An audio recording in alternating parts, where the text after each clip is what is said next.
तो नमस्कार दोस्तों, आज अपन बात करेंगे वेटरनरी एनाटॉमी। एनाटॉमी का अर्थ है, एना का अर्थ है शरीर, टोमी का अर्थ है काटकर, यानी पशु शरीर को काटकर उसकी रचनाओं का अध्ययन करना वेटरनरी एनाटॉमी कहलाता है।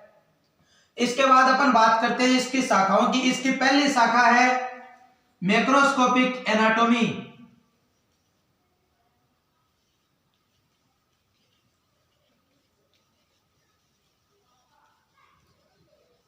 मैक्रोस्कोपिक एनाटॉमी स्थूल रचना विज्ञान, यानी स्थूल रचना विज्ञान का मतलब है कि शरीर की जो स्थूल यानी बड़ी जो हड्डियां हैं या जो भाग हैं उनको काटकर उनका अध्ययन करना स्थूल रचना विज्ञान कहलाता है। दूसरी अपन बात करेंगे माइक्रोस्कोपिक एनाटॉमी।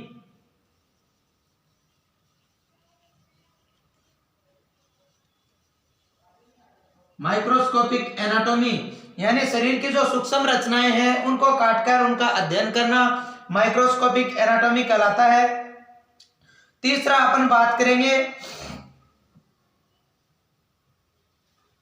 एम्ब्रियोलॉजी, भ्रूण विज्ञान। 3 नंबर है एम्ब्रियोलॉजी।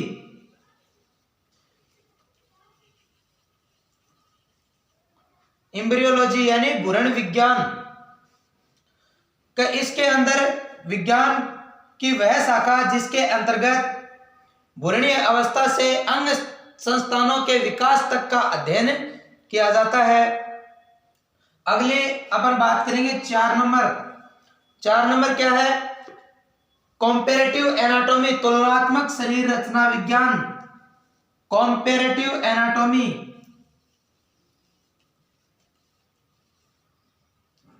कॉम्पेरेटिव एनाटॉमी यानी तुलनात्मक शरीर रचना विज्ञान। इसके अंतर्गत अपन बात करेंगे जैसे 2 प्राणियों के समजात अंग हैं, जैसे गाय की ह्यूमरस और घोड़े की ह्यूमरस व कुत्ते की ह्यूमरस आदि की संरचनाओं में क्या अंतर है, इसका अपन तुलनात्मक अध्ययन करेंगे। अगला 5 नंबर अपन बात करेंगे संस्थानिक शरीर रचना विज्ञान यानी systematic anatomy. Systemic anatomy, systemic anatomy यानी संस्थानिक शरीर रचना विज्ञान। इसे डिस्क्रिप्टिव एनाटॉमी भी कहते हैं। इसके अंतर्गत शरीर के सभी तंत्रों का एक के बाद दूसरे का अध्ययन किया जाता है कि शरीर के अंतर्गत जो तंत्र होते हैं उनका एक के बाद एक सभी का अध्ययन किया जाता है। जैसे स्केलेटन सिस्टम है, एनर्जियोलॉजी सिस्टम है, न्यूरोलॉजी सिस्टम है, मस्कुलर सिस्टम है आदि का अपन अध्ययन करते हैं। 6 नंबर अपनी है प्रयुक्त शरीर रचना विज्ञान यानी applied anatomy. Applied anatomy, applied anatomy इसके अंतर्गत विज्ञान का संबंध है रोग निदान एवं चिकित्सा, विशेषकर शल्य चिकित्सक से होता है। शल्य चिकित्सा जो होता है इसके अंतर्गत शल्य चिकित्सक शरीर का उच्छेदन करने अथवा संरचनाओं की मरम्मत करने के उद्देश्य से शरीर को उन्मुक्त करता है। इसे शल्य क्रियात्मक शरीर रचना विज्ञान सर्जिकल एनाटॉमी भी कहते हैं। इसका दूसरा नाम क्या है? सर्जिकल एनाटॉमी भी है। आगे अपन बात करेंगे कि ऑस्टियोलॉजी। ऑस्टियोलॉजी किसे कहते हैं?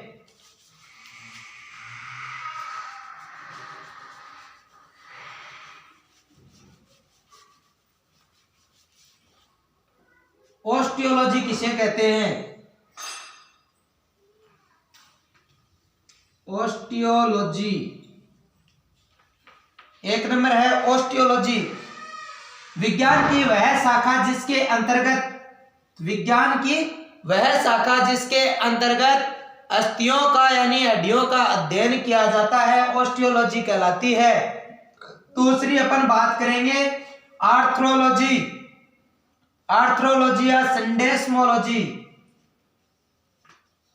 आर्थ्रोलॉजी या संडेस्मोलॉजी इसके अंतर्गत जॉइंट्स का अध्ययन किया जाता है कि विज्ञान की वह शाखा जिसके अंतर्गत जॉइंट्स का अध्ययन किया जाता है आर्थ्रोलॉजी या सिंडेस्मोलॉजी कहलाती है। तीसरी अपन बात करेंगे मायोलॉजी। तीसरी क्या है? मायोलॉजी। मायोलॉजी यानी विज्ञान की वह शाखा जिसके अंतर्गत मांसपेशियों का अध्ययन किया जाता है मायोलॉजी कहलाती है। 4 नंबर अपन बात करेंगे स्पेंचोलॉजी। स्पेंचोलॉजी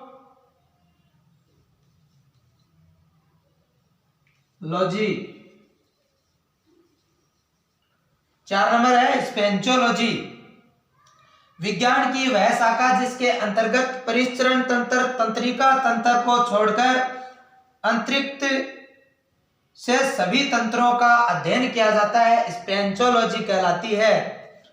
5 नंबर अपन बात करेंगे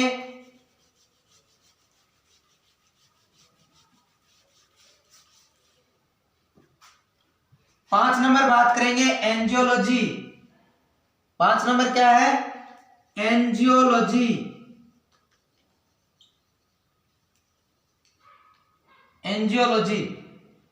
एंजियोलॉजी के अंतर्गत अपन बात करेंगे कि शरीर रचना विज्ञान की वह शाखा जिसके अंतर्गत हृदय, रुधिर वाहिनियां, लसिका तंत्र आदि का अध्ययन किया जाता है एंजियोलॉजी कहलाती है।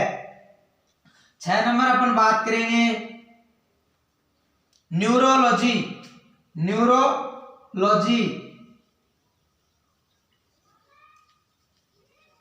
न्यूरोलॉजी की स्थूल शरीर रचना विज्ञान की वह शाखा जिसके अंतर्गत तंत्रिका तंत्र अर्थात मस्तिष्क तथा स्नायु तंत्रों का अध्ययन किया जाता है उसे कहते हैं न्यूरोलॉजी। और लास्ट है अपनी एस्थेसियोलॉजी। 7 नंबर क्या है? 7 नंबर है एस्थेसियोलॉजी।